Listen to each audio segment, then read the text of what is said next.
नमस्कार सभी को। जैसे कि आप सब जानते हैं, हमारा देश एक बहुत ही बड़ी महामारी से आज जूझ रहा है, जिसका नाम है कोरोना वायरस, जिसका अभी तक कोई सटीक उपचार हमें नहीं मिला है। परंतु हमारे वेदों और ग्रंथों के अंदर इन महामारियों से निपटने के लिए बहुत ही ज़्यादा उपचार दिए गए हैं और कुछ प्राणायाम भी बताए गए हैं, जिनको हम कर कर अपनी प्रतिरोधक शरीर की जो प्रतिरोधक क्षमता है, जिसे हम इम्यूनिटी लेवल कहते हैं, उसको बढ़ा सकते हैं। आज उन्हीं में से कुछ प्राणायाम के बारे में हम जानेंगे। तो सबसे पहले आता है कपालभाति प्राणायाम। कपालभाति प्राणायाम के अंदर आपको क्या करना है, अपना जो दाया पैर है उसको बाएं पैर के ऊपर ऐसे रखना है। ऐसे रखने के बाद आपको बिल्कुल ही सीधी मुद्रा में बैठना है। आपकी जो रीढ़ की हड्डी है वो क्या है, बिल्कुल ही सीधी एक डंडे की तरह होनी चाहिए। उसके बाद आपको क्या करना है, अपने हाथों को अपने टहनों के ऊपर ऐसे रखना है। इस मुद्रा में बैठने के बाद आपको क्या करना है, सांस को आराम से लेना है और उसको जोर से छोड़ना है। तो आइए करते हैं। ये मुद्रा करते वक्त आपकी आंखें बंद रहनी चाहिए। तो कैसे?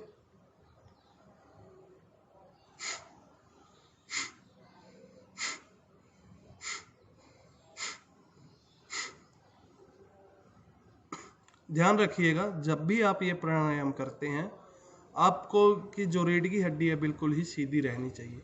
शुरुआत के दौरान आप क्या है, इसको 2 से 3 मिनट के लिए कर सकते हैं और धीरे धीरे इसका समय अवधि को बढ़ाते हुए 10 से 15 मिनट कर देनी है।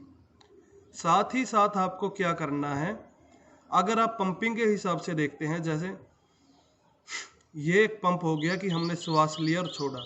आपको शुरू में 15 से 20 पंप करने हैं और ऐसे करते करते 150 पंप तक आपको अपनी इस प्रक्रिया को लेके जाना है। दूसरा प्राणायाम आता है भस्त्रिका। भस्त्रिका प्राणायाम भी ऐसा ही है, परंतु उसके अंदर हम क्या करते हैं, उस योगा आसन के अंदर, भस्त्रिका आसन के अंदर हम क्या करेंगे, इसी मुद्रा में बैठ जाएंगे।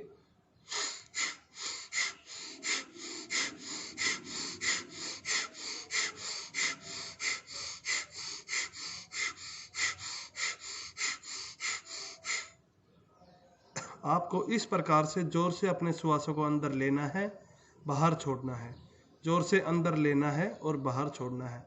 जब भी आप ये प्राणायाम करते हैं, आपको जिस चीज़ का ध्यान रखना है कि आपका सारा ध्यान सिर्फ और सिर्फ नस वाहिनी का, यानी कि नाक की नली के ऊपर ही होना चाहिए। आपको अपने श्वासों को और पेट की तरफ और शरीर के किसी भी अंग की तरफ नहीं देखना है।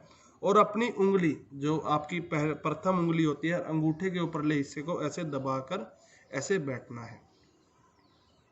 इसके बाद आता है अलोम विलोम प्राणायाम। अलोम विलोम प्राणायाम एक तो होता है कि हम एक नाक से श्वास लेते हैं और दूसरे से छोड़ते हैं, परंतु इसके अंदर आपको क्या करना है, इस प्राणायाम के अंदर आपको क्या करना है, आपका अंगूठा, आपका अंगूठा और ये दो जो उंगलियां आपको बंद करके, ये दोनों उंगलियां बंद करके ऐसे जोड़नी है।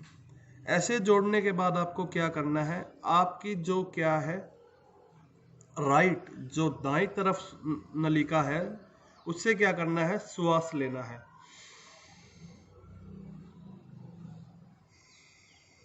और बाईं नलिका से श्वास छोड़ना है। और इस प्रक्रिया के दौरान आपकी क्या है, नाकें बंद होनी चाहिए। देखिए, मैं फिर से दिखाता हूं आपको क्या था।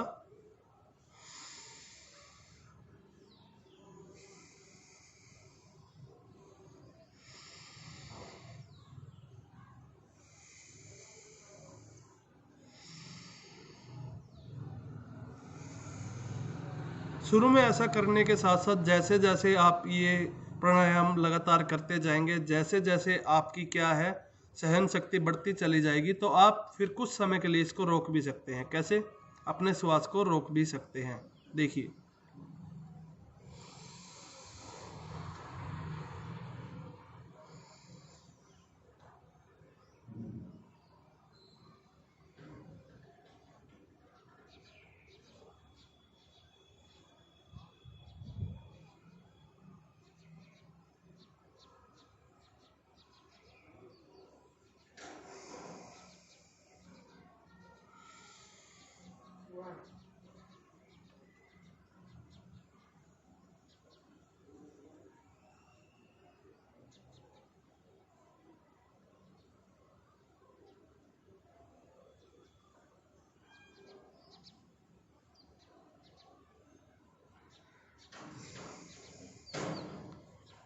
इसके बाद आपका आता है प्राणायाम अस्तिका। इस प्राणायाम के अंदर आपको क्या करना है, आपकी जो क्या है 2 उंगलियां उनको सीधा रखना है। जो आपके अंगूठे का ऊपरली हिस्सा है और आपकी जो सबसे छोटी उंगली है और आपकी जो अंगूठी वाली उंगली है, उन दोनों उंगलियों को क्या है ऐसे दबा लेना है। ऊपरली सिराओं को दोनों को दबा लेना है और अपने हाथ को सीधा रखना है दोनों उंगलियों। आप दोनों हाथ की उंगलियों को ऐसे कर लीजिएगा और ऐसे सांस को अंदर लीजिएगा गहरी और ध्यान में चले जाइएगा।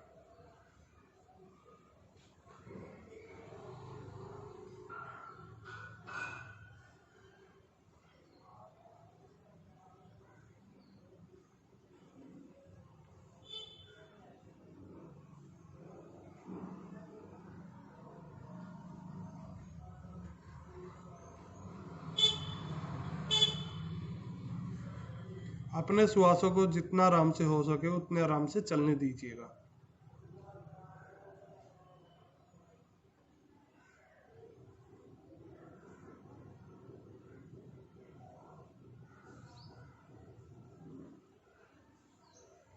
आप इस आसन को 15 मिनट से स्टार्ट कर 45 मिनट तक ले जा सकते हैं या फिर दिन में 3 बार 15-15 मिनट कर सकते हैं। अब हमने जाना कि हमने ये प्राणायाम कर लिए। अब इन प्राणायाम करने से फायदा क्या होता है। अब आपको जैसे पता है कि हमारी जो रोग प्रतिरोधक क्षमता है उसको क्या है हमारे शरीर के अंदर बनाने के लिए किसकी ज़रूरत होती है। जिनकी ज़रूरत होती है उन्हें हम कहते हैं श्वेत रक्त कोशिकाएं यानी कि वाइट ब्लड सेल्स WBC।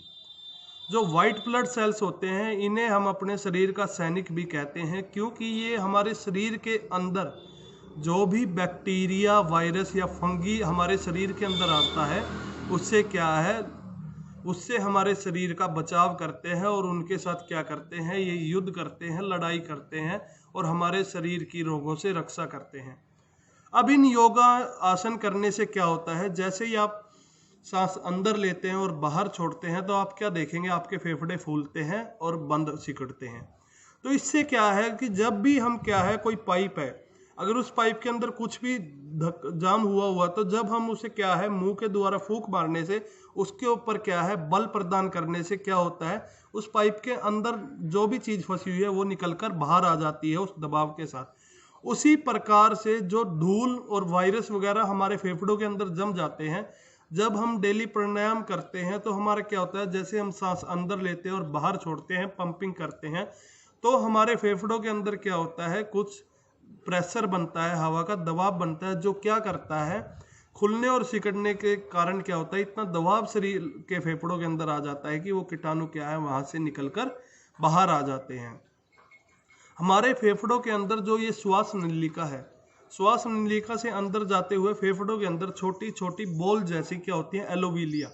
एलोविलिया के अंदर छोटे छोटे छिद्र होते हैं जिनके अंदर क्या है ये वायरस और फंगी जाकर छुप जाते हैं।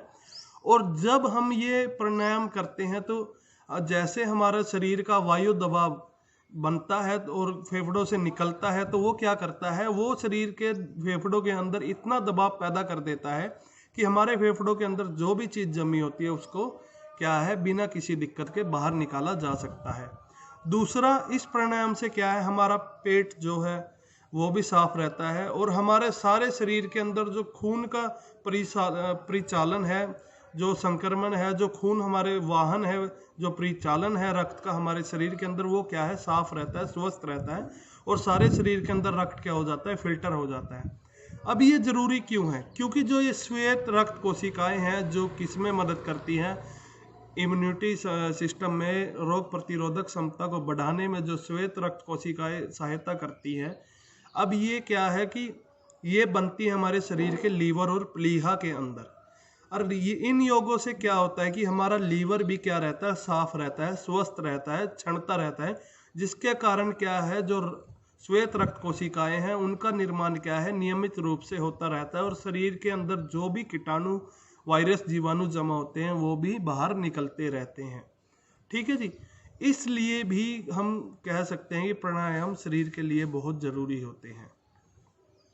धन्यवाद।